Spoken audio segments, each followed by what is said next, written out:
사도행전 9장 10절부터 19절까지 말씀 제가 한 절 여러분들이 한 절 읽겠습니다.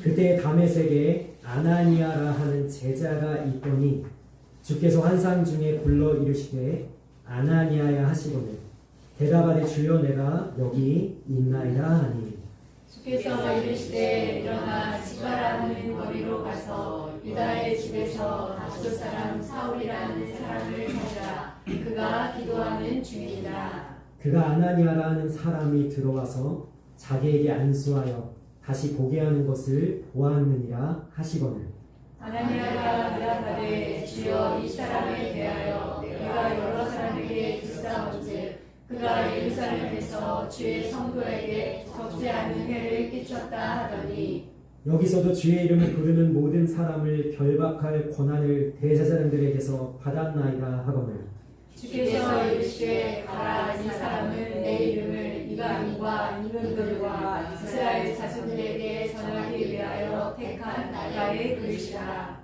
그가 내 이름을 위하여 얼마나 고난을 받아야 할 것을 내가 그에게 보이리라 하시니 아나니아가 떠나 그 집에 들어가서 그에게 안수하여 이르되 형제 사울아 주 곧 내가 오는 길에서 나타나셨던 예수께서 나를 보내어 너로 다시 보게 하시고 성령으로 충만하게 하신다 하니 즉시 사울의 눈에서 비늘 같은 것이 벗어져 다시 보게 된지라 일어나 세례를 받고 음식을 먹으며 강건하여 지니라. 사울이 다메섹에 있는 제자들과 함께 며칠 있을새. 아멘. 우리가 조금 전에 찬양을 했습니다. 어떤 찬양을 했냐면 나 두려움 없네 두려움 없도다. 아멘. 왜 두려움이 없을까요? 큰 물결이 설레는 어두운 바다인데 여러분 이 어두운 바다 속에 여러분 포교하듯이 한번 서 계셔 보셨습니까? 아무것도 안 보이고 등대조차도 안 보이고 하늘의 별조차도 안 보이는데 큰 물결이 풍랑이 파도가 있는 험난한 거친 바닷속에 내가 불빛 하나 없이 서 있는데 왜 두려움이 없을까요? 그런 상황과 환경 속에서 나는 두려움이 없다고 여러분 진짜 고백할 수 있겠습니까? 두려움이 없는 이유는 단 하나입니다. 그것은 뭐냐면 하나님의 시선으로 지금의 환경을 바라보기 때문입니다. 주 예수님께서 나와 함께 계시고 지금 파도가 일지라도 거친 바다가 있을지라도 주님이 잠잠하라 명하시기만 하면 얼마든지 나의 환경을 바꿔줄 수 있다. 주님의 시선으로 내가 지금 만나는 문제, 내가 만나는 환경, 나의 어려움들은 아무것도 아니라고 여기기 때문에 난 두려움 없네. 아멘. 고백할 수 있는 거죠. 아멘. 우리가 잘하는 찬양 중에 내 영혼 평안에 라는 찬양이 있습니다. 제가 기억하기로 이 찬양을 이렇게 만들었던 이유는 4명의 딸이 있었는데 어느 날 내 딸이 다 바닷속에 잠겨서 죽은 사건이 있었고 그리고 아내와 함께 이제 추모를 할 수도 없어요. 장례식을 할 수도 없어요. 아내와 함께 내 딸이 빠져 죽은 그 바다의 그 자리 아내가 말합니다. 여기다 라고 했을 때 이 찬양시를 지은 그 사람이 이렇게 고백을 하는 거예요. 내 영혼 평안해. 누가 평안해요? 하나님의 시선으로 보는 거예요. 내 눈으로 보는 대로 보면 절망이죠. 낙심이죠. 무너짐이죠. 더 이상 살 수가 없겠다 싶은 고통이지만 하나님의 시선으로 나 자신을 바라보고 나의 삶을 바라보고 그리고 우리가 오늘 찬양하면서 고백하지 않았습니까? 하나님의 놀라우신 계획이 있음을 믿으니 괴로움 가운데서도 내가 견딜 수 있다. 내 몸이 약해도 내가 하나님을 찬양하며 감사할 수 있는 이유는 뭐냐면 하나님이 보는 대로 볼 수 있기 때문이죠. 제가 왜 이런 이야기로 오늘 말씀을 시작하냐면 여러분 사도 바울이라는 한 인물이 이제 회심을 하지만 오늘 본문에서는 수동적인 사람으로 나옵니다. 그러니까 사도 바울이요. 여기 있는 거예요. 여기. 여기 있고 자 아나니아라는 사람이 사도 바울에 대해서 이 사람은 어떤 사람입니다 라고 이야기를 하고요. 그리고 하나님도 이 사도 바울에 대해서 나는 얘를 어떤 사람이라고 생각한다. 이 얘기가 오늘 본문의 말씀입니다. 근데 보십시오. 자, 아나니아라는 사람이 이야기하는 사도 바울과 자, 하나님이 이야기하는 사도 바울이 여러분 같아요, 틀려요? 다르죠. 사도 바울은 같은데 아나니아가 얘기하는 사도 바울은 못된 놈이에요. 하나님 저 가면 죽어요.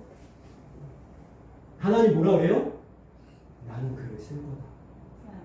그래서 내가 그를 택했죠. 여러분 이 말씀은요 아주 간단하게 우리에게 무엇을 이야기하는 이걸 얘기하는 거예요. 시선을 얘기하는 거예요. 너는 눈을 어디에 놨어? 제가 이번 주에 감사의 제목에 대해서 이렇게 올라온 것을 봤더니요. 3개의 봉투가 있는데 이렇게 써 있더라고요. 하나님을 바라봅니다. 아멘. 두 번째 봉투를 봤더니 이렇게 써 있습니다. 하나님을 바라봅니다. 아멘. 소망합니다. 아멘. 세 번째 봉투를 봤더니 이렇게 써 있습니다. 하나님을 바라봅니다. 소망합니다. 기대합니다. 아멘. 아멘. 내가 보는 게 맞습니까? 하나님이 보는 게 맞습니까? 하나님 보는 게 맞죠? 아멘. 아멘이시죠? 아멘. 그런데 문제는 뭐냐면 머리로는 이해한다니까요. 우리가 하나님 보는 게 맞지. 그게 더 정확하지. 나는 틀릴 수도 있지. 근데 실제적인 삶으로 딱 들어가면 어떻게 되는지 아세요? 우리가 하나님한테 우겨요. 아닌데요? 내가 맞는데요? 아닌데요? 이번에 하나님 틀린 것 같은데요? 하나님 이것만큼 하나님 잘못 보고 계신 것 같은데요? 다시 한번 생각해 보시죠.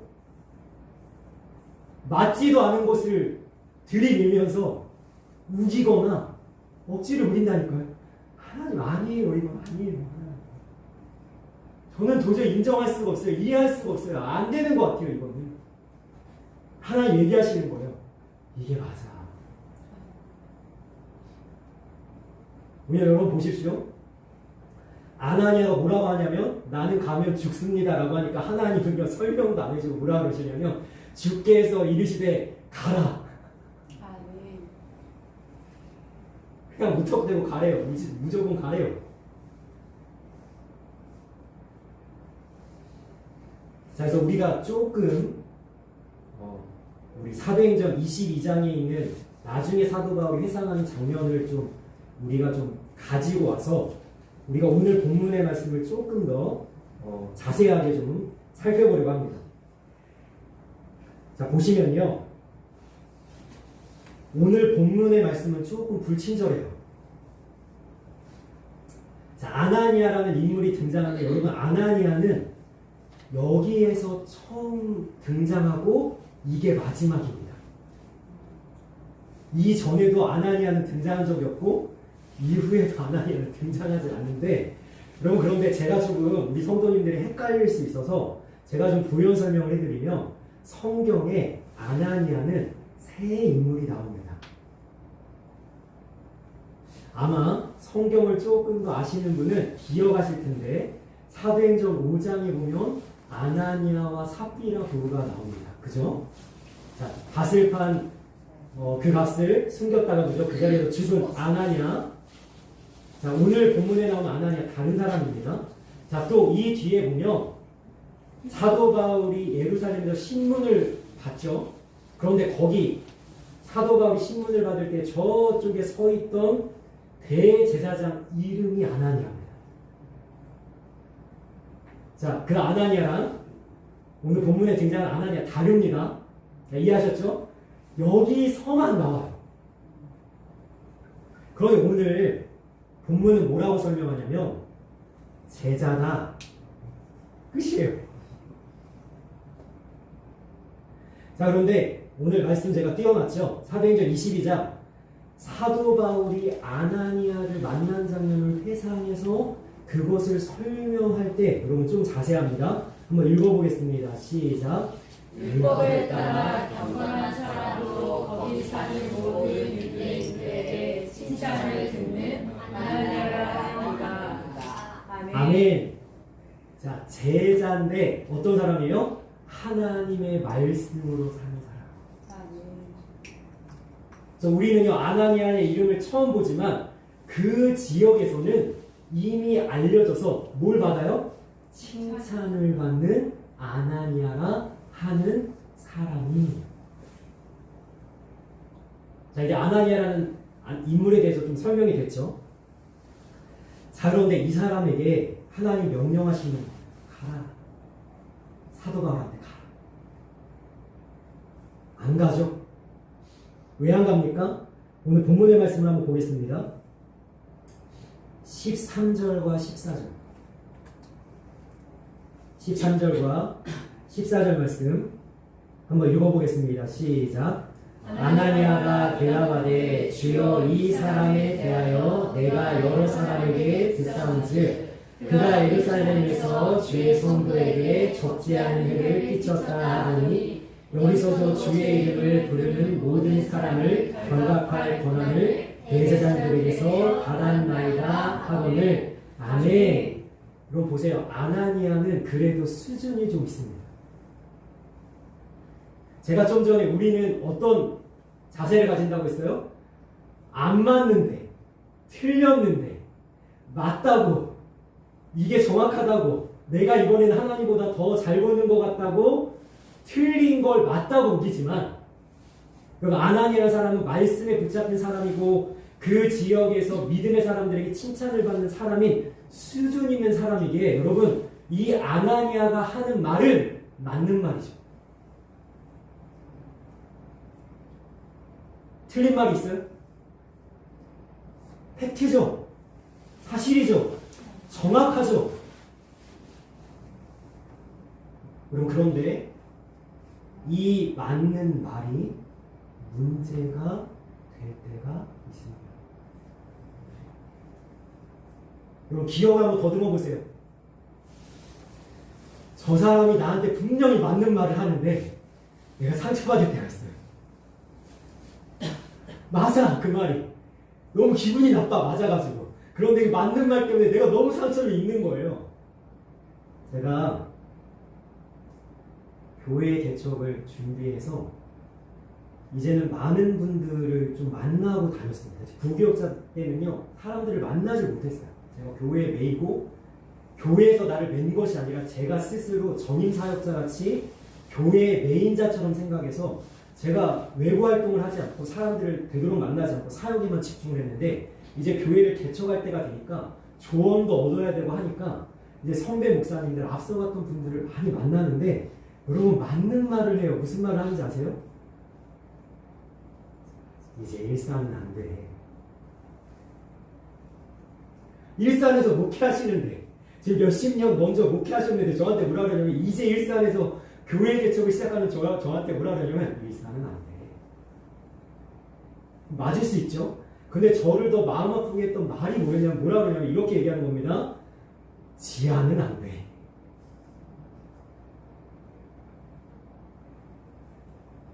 맞죠? 힘들겠죠? 분명 어려움이 있죠? 그런데 사실 그 말은 저에게 아무런 도움이 안 됐어요. 제가 지금도 감사하고 있는 한 분이 계신데 그분은 누구였냐면 저보다 앞서 가셨는데 뭐라고 얘기하시면 이렇게 얘기하는 거예요. 권능아, 지금은 조금 힘들 수 있어. 네가 눈앞이 캄캄하고 막막할 수 있어. 어떻게 목회를 해나갈지, 내가 개척하고 어떻게 교회를 이끌어갈지 너 정말 가진 것도 없고 아무것도 없구나. 절망하고 낙심하는 순간이 올 수도 있어. 권능아, 그런데 나도 그랬어. 나도 목회를 포기하고 싶은 순간이 왔었고 성도들이 다 떠나서 무너지는 순간이 있었고 하나님을 원망하고 심지어는 그래서 사모하고 부딪히고 이제는 그만둬야 되는구나 이런 순간들이 왔을 때 그거를 지나고 그것을 이기고 그것을 돌파해서 견디고 나니까 보느나 지금 내가 하나님을 경험하는데 하나님이 다 책임져 주셔. 네가 하나님만 바라보고 간다면, 네가 정말로 믿음으로만 나아간다면, 정말로 사람들에게 흔들리지 말고 환경에 요동치지 말고 하나님 한 분만을 굳게 붙잡고 그렇게 네가 걸어간다면 하나님이 너를 굳건하게 인도해 주실 거야. 아멘.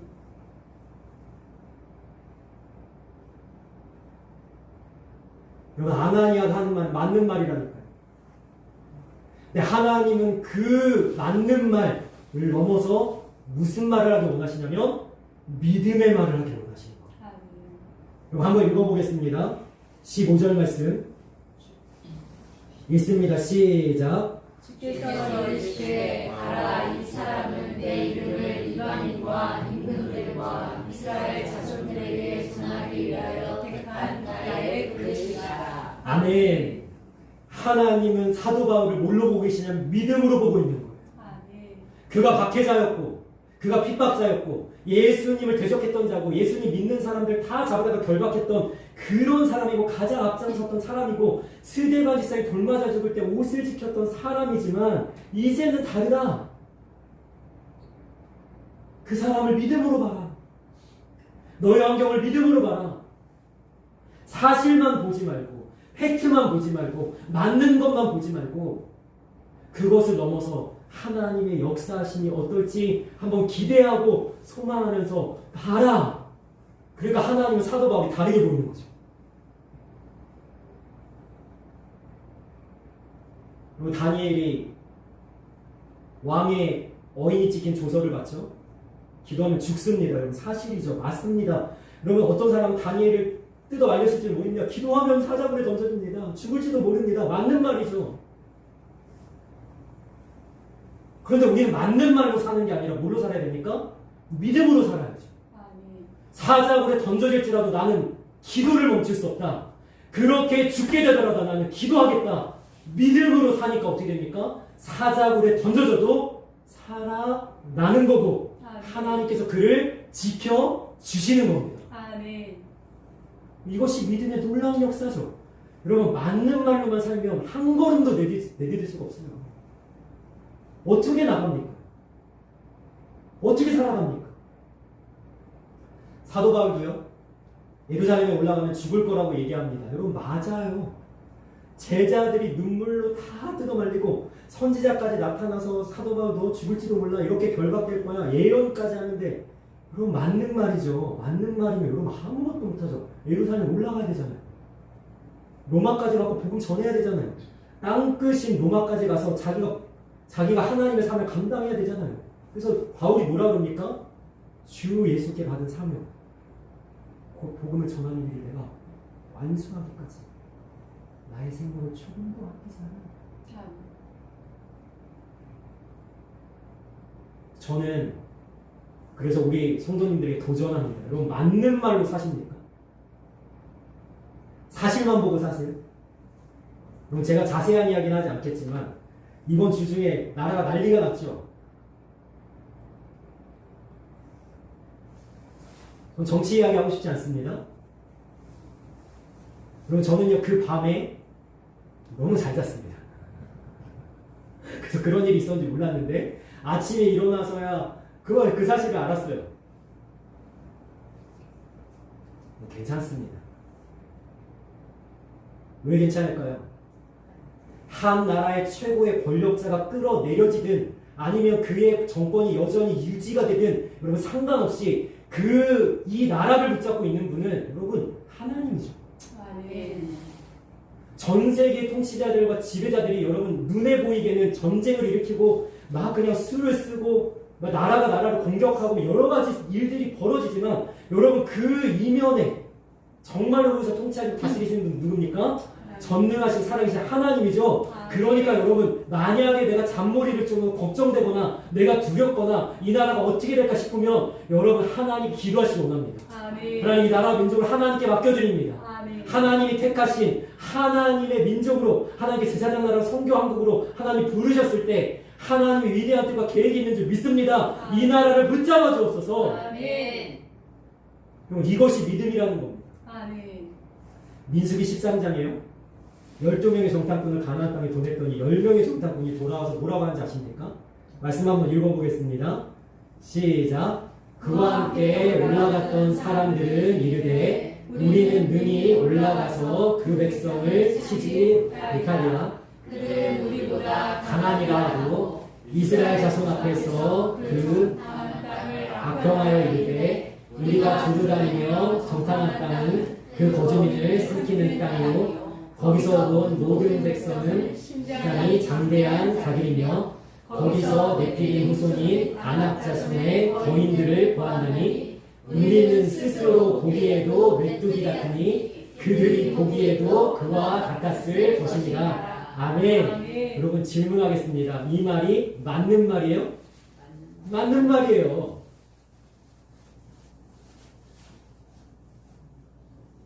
여러분 맞는 말 가지고 어떻게 가나안 땅에 들어갑니까? 그들이 우리보다 강하죠. 그들의 무기가 우리보다 훨씬 세요. 그들은 이미 자리를 잡아서 정착한 민족이고 우리는 여러분 공격해서 지금 이스라엘을 공격해서 그 땅을 차지해야 되는 여러분 쉽지 않은 싸움이죠. 근데 갈렙은 맞는 말로 하지 않는다니까요. 뭐라고 얘기합니까? 다음 말씀 한번 보십시오. 읽겠습니다. 시작.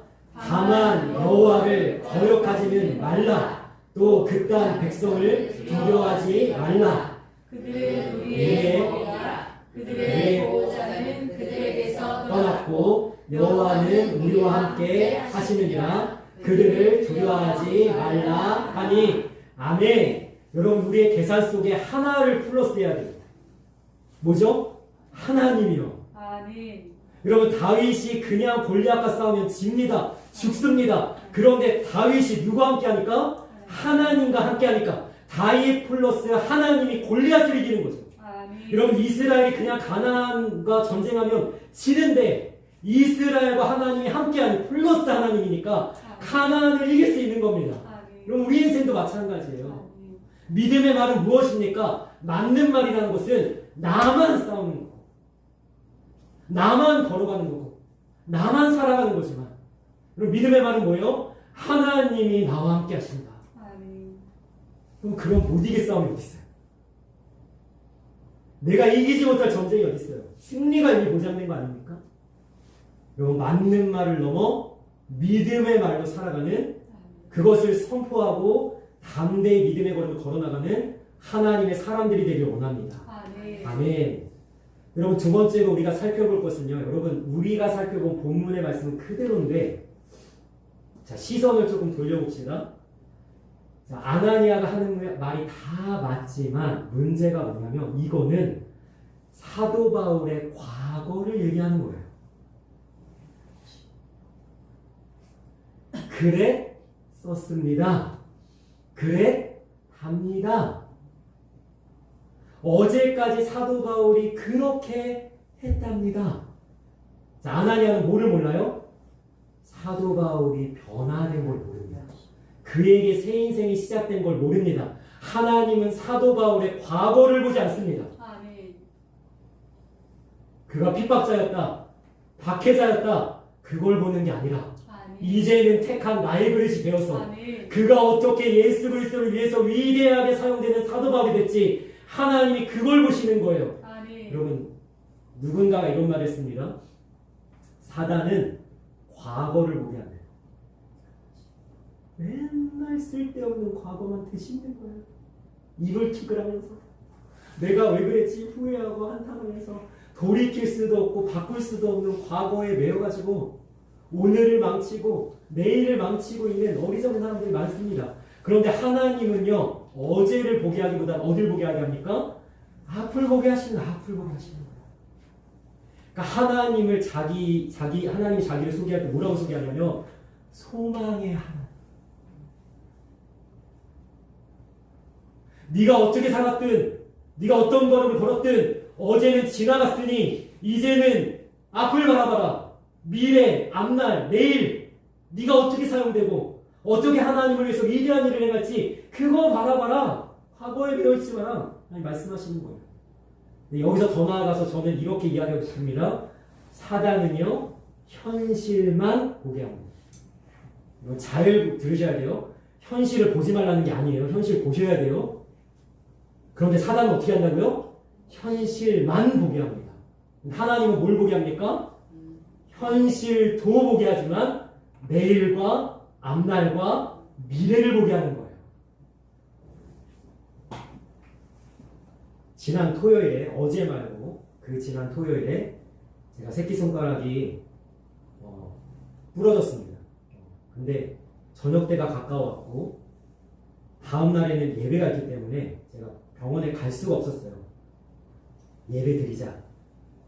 그리고 이제 주일에 예배하고 사역을 다 마무리한 후에 월요일 아침 일찍 여기 교회 근처에 있는 동네 병원을 갔더니 수술을 아마 해야 될 것 같다고 소견서를 써서 이제 여기선 손댈 수가 없는 거예요. 복음병원에 소견서를 가져왔더니 오늘 당장 입원해서 다음날 오전에 수술을 해야 된다 이렇게 얘기하는 거예요.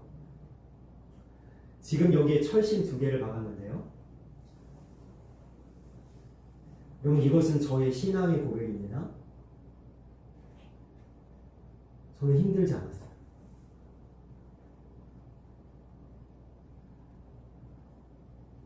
제가 힘든 건 손가락이 아파서 힘든 게 아니라 제가 매주 교회를 청소하는데 이번 주에 청소를 못하는 게 힘들더라고요. 진짜 안 힘들었습니다. 부분 마취를 한다고 해가지고 했는데 저는요 너무 잘 자가지고요 1시간만 깨어나고 의사가 깜짝 놀랐어요. 왜 이렇게 잘 자냐. 아무도 고통도 없이 여러분 수술 받아가지고요 머리도 안 깨있고요 그냥 잤어요. 전신 마취처럼 잤습니다. 여러분 안 아파요. 제가 병원에 있는 4박 5일, 원래 의사가 수요일, 목요일이면 태어난다 그러더니 금요일까지 저를 붙잡으더라고요. 급한 일 없으면 금요일까지 입원해 계십시오. 이러는 거예요. 여러분 4박 5일 동안 저는 이 아픈 손가락을 묵상하지 않았어요. 뭘 묵상했냐? 하나님 찬양하고. 저 감사했어요. 왜 감사했냐? 오른손이 아니라 왼손이라 감사했고 이 손가락이 가운데 손가락이 아니어서 감사했고 제가 리모코드를 넣어도 안 웃으니까 참. 그리고 가운데 손가락에 해보세요. 얼마나 제가 당황스럽습니까? 제가 무엇 때문에 안 힘들었는지 아세요? 2달 후면 다시 정상으로 돌아옵니다. 그것만 보고 있는 거예요. 지금은 좀 땀이 나고 지금은 좀 찝찝하고 지금은 좀 불편해도 2달 후면 뭘 바라보는 겁니까? 현실만 보는 게 아니죠. 분명히 내 손가락은 부러졌습니다. 분명히 나는 불편한 지금 삶을 살아가고 있습니다. 그러나 이건 넘어서 뭘 봅니까? 미래, 앞날, 내일을 보는 거예요. 소망하는 거예요. 새해가 오면 다 이방을 지나가고 다시 정상적으로 박수를 치면서 찬양하고 여기서 기타를 치면서 찬양할 수 있는 날이 반드시 온다. 하나님 회복시킨다. 이것이 믿음이라는 거죠. 언제까지 과거에 배워서 살겠습니까? 언제까지 내가 어제에 붙들려서 살겠어요? 그럼 내일을 보십시오. 하나님이 역사하시고 회복하실, 문제를 해결하시고 닫힌 문을 열어주실 하나님의 놀라운 축복과 은혜가 부어질 내일을, 앞날을 바라보시길 원합니다. 여러분, 아나니아는 과거만 보니까 사도 바울이 두려운 거예요. 하나님은 미래를 보니까 아나니아에게 이야기하는 거예요. 가라! 여러분, 내일을 향해 하나님이 우리에게 보장해 주시는 미래를 향해 여러분 가시길 원합니다. 가면 하나님의 축복과 은혜를 경험할 수 있는 줄 믿습니다. 아멘. 그럼 3번째, 하나님이 사도 바울을 이렇게 이야기합니다. 택한 나의 그릇이라. 아멘. 아멘이죠? 아멘. 여러분, 그런데 이 말씀이 우리 성도님들에게 어떻게 다가오는지 모르겠지만 저한테는 조금 마음에 안 들더라고요. 죄송합니다. 하나님 말씀 좀 마음에 안 든다 그래서. 근데 조금 마음에 안 들었습니다. 왜 마음에 안 들었냐? 여러분 생각을 해보십시오. 택한 나의 금덩어리라. 얼마나 좋아요. 여러분 올림픽에서 금메달 따면은 매달 한번 이렇게 깨물어 보더라고요. 왜 깨물어 보죠? 금덩이는 여러분 단단합니다. 좀 더 나아가서 여러분 깨물어 볼 필요도 없는 거 있죠. 택한 나의 다이아몬드라 얼마나 귀합니까? 그죠? 그런데 제가 왜 이 말씀이 조금 마음에 안 들었냐면 왜 하필 그릇입니까? 여러분 이 세상에 가장 약한 것 중에 하나가 그릇 아니에요? 이것도 그릇의 한 종류 아닙니까? 떨어지기만 하면 던져지기만 하면 여러분 누가 조금이라도 건들기만 하면 얼마든지 깨지고 부서질 만한 연약한 존재가 그릇 아니에요? 그런데 왜 그릇으로 부르십니까? 그릇으로. 여러분 더 재밌는 말씀은 뭐냐면 16절 말씀 한번 읽어보겠어요? 16절 말씀 한번 읽어보겠습니다. 시작. 그가 내 이름을 위하여 얼마나 고난을 받아야 할 것을 내가 그에게 보이리라 하시니 아멘. 여러분 이 말씀 얼마나 여러분 내가 사도 바울을 택했다 그러면 그 다음에 무슨 말씀 나와야 돼요? 얼마나 놀라운 역사가 펼쳐질지를 얘기하셔야 되잖아요. 야 사도 바울이 죽은 자도 살리고 병든 자도 고치고 귀신도 내어쫓고 야 그로 인해서 수백 개 교회가 세워지고 많은 영혼들이 구원을 받고 이런 이야기를 해야 되는데 하나님이 다짜고짜 뭐부터 얘기하냐면 고난 받을 거야. 엄청나게 고난 받을 거야. 왜요? 그릇이야.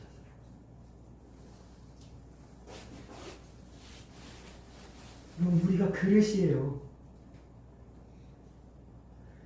고린도후서 4장에는 무슨 그릇이라고요? 질그릇이에요. 그럼 질그릇 아시죠? 그냥 손으로도 그냥 부서지는 내가 그것밖에 안 된다니까요. 그런데 이렇게 연약하고 부족하고 이렇게 보잘것없는 자를 여러분 중요한 사실은 뭔지 아십니까? 나를 택한 자가 하나님이라는 사실이에요. 질문하겠습니다, 여러분. 사도 바울이 그릇인데 사도 바울이 그릇이어서 못한 일이 있습니까? 그가 부서지던가요? 그가 망가지던가요? 그가 무너지던가요? 왜 그럴까요? 여러분 고린도서 4장에 보니까 우리 질그릇에 뭘 담았습니까? 이 보배를 다시 얘기하면 주 예수 그리스도를 담았으니 이는 능력의 신이 큰 것이 우리에게 있지 않고 누구에게 있습니까? 하나님 아버지께 있습니다. 우리가 우겨쌈을 당하여도 쌓이지 아니하고 답답한 일 당하여도 낙심하지 아니하고 우리가 핍박받아도 버림받지 아니하고 거꾸로 뛰며 당하여도 망하지 아니하나니 우리를 사랑하시는 여러분 로마서 8장에는 우리를 사랑하시는 이로 아니하나 우리가 넉넉히 이기느니라 저는 선포합니다. 그릇이어도 괜찮다는 거예요. 우리가 얼마나 흠집이 많이 나요. 여러분 살아가면서 얼마나 우리가 여러분 저 여기 주삿바늘 있어요. 발에도 피 뽑는다고 주삿바늘 있고 여기도 지금 주삿바늘 있거든요. 여러분 우리가 살아가면서 얼마나 많이 여러분 쓸리고 그죠? 꼬집히고 맞고 여러분 이게 그릇이에요. 괜찮아요. 우리를 택한 분이 누구기 때문에? 하나님이기 때문에. 내게 능력 주신 자 안에서 내가 모든 것을 할 수 있느니라. 저는 여러분 말씀을 맺으면서 나를 여러분 세상에 흔하디 흔한 연약한 그릇으로만 보지 마십시오. 하나님은 사도 바울을 부를 때요 그렇게만 보지 않으셨습니다. 나를 위한 위대한 일을 행할 사도 바울을 하나 부르신 거예요. 우리도 마찬가지예요. 깨지고 상하고 연약한 그릇이지만 하나님의 손에 붙들렸을 때 우리 하나님의 역사를 펼쳐나갈 수 있고 사도 바울과 같이 하나님께 쓰임받으며 사용될 수 있고 하나님의 놀라우신 나라를 우리가 만들어갈 수 있다는 사실을 기억하시길 원합니다. 여러분 주님의 손에 붙들리시길 원합니다. 나를 믿음의 눈으로 바라보십시오. 우리 교회를 믿음으로 바라보십시오. 사도 바울이 그 눈이 열리니까 어떻게 하냐면 바로 세례 받자마자 다음 주에 살펴보겠지만 예수 그리스도가 메시아라고 선포하기 시작해요. 미친 겁니다, 여러분. 죽을 줄 알아요, 몰라요? 죽을 수도 있는 거 알아요. 내가 그 도를 거부해봤으니 이도를 전하는 것이 얼마나 위험한지 압니다. 그러나 믿음으로 하는 거예요. 믿음의 눈으로 바라보면 불가능이 없습니다. 여러분, 우리의 인생에 하나님이 해결하지 못하실 문제가 없습니다. 예수 그리스도께서 잠잠케 하지 못하실 그런 파도와 거친 풍랑이 없어요. 믿음의 눈으로 바라보고 하나님을 소망하고 택한 하나님의 그릇으로 놀랍게 주님 앞에 쓰임받고 강하고 담대함으로 믿음의 삶을 살아나가서 놀라운 열매를 맺는 하나님의 사람들이 되시기를 주님의 이름으로 간절히 소망하며 축원합니다. 아멘. 기도하겠습니다.